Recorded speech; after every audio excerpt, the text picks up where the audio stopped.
moments when I feel a sense of inadequacy as a symbol.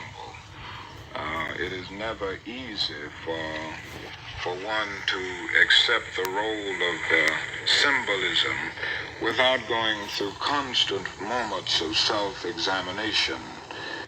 And I must confess that there are moments when I begin to wonder whether I am adequate or whether I'm able to face all of the challenges and even the responsibilities of this particular position. I don't think anyone in a situation like this can go through it without confronting moments of real fear. But I have always had something that gave me an inner sense of assurance and an inner sense of security in the final analysis. Even in the moments of loneliness, something ultimately came to remind me that in this struggle, because it is basically right, because it is a thrust forward to achieve something not just for Negro people, but something that will save the whole of mankind.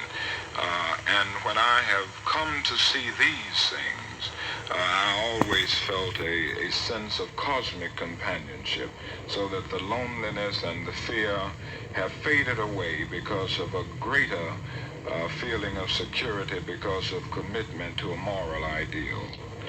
Well, in my days in Atlanta as a child, there was a pretty strict system of segregation. For instance, I could not use the swimming pool, so that for a long, long time I could not go in swimming until the YMCA was built, a Negro YMCA, and they had a swimming pool there. But certainly a Negro child in Atlanta could not go to any public park. I could not go to the so-called white schools. There were separate schools. And I attended a high school in Atlanta, which was the only high school for Negroes in the city.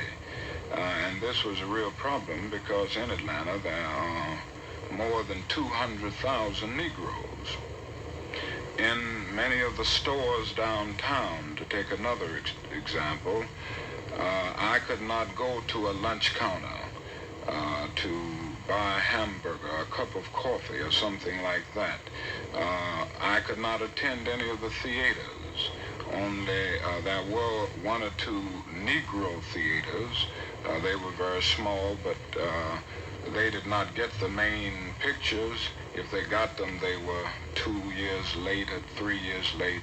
So that by and large, there was a very strict system of segregation, and there was nothing called racial integration at that time in Atlanta.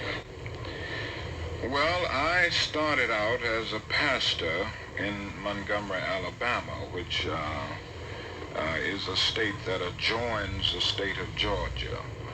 After I finished my graduate work in Boston, I returned to Montgomery to pastor a church. After I had been in Montgomery about a year, we had the problem there of facing many indignities and injustices on the city buses. And on the 5th of December, in 1955, a Negro woman was arrested, Mrs. Rosa Parks, for refusing to give up her seat for a boarding white male passenger. I think I could say safely that more than 99% of the Negro people of Montgomery rose up with a bit of indignation, a righteous indignation, I would say. And this led to the bus boycott.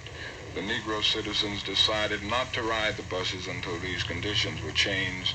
They asked me to serve as a spokesman and the president of the Montgomery Improvement Association, and from this time, I found myself in a leadership position in the civil rights struggle. And the bus boycott was, of course, a startling success under your leadership. Yes, we struggled for 381 days, but at the end of that, we returned to thoroughly integrated buses, and they are integrated today in Montgomery.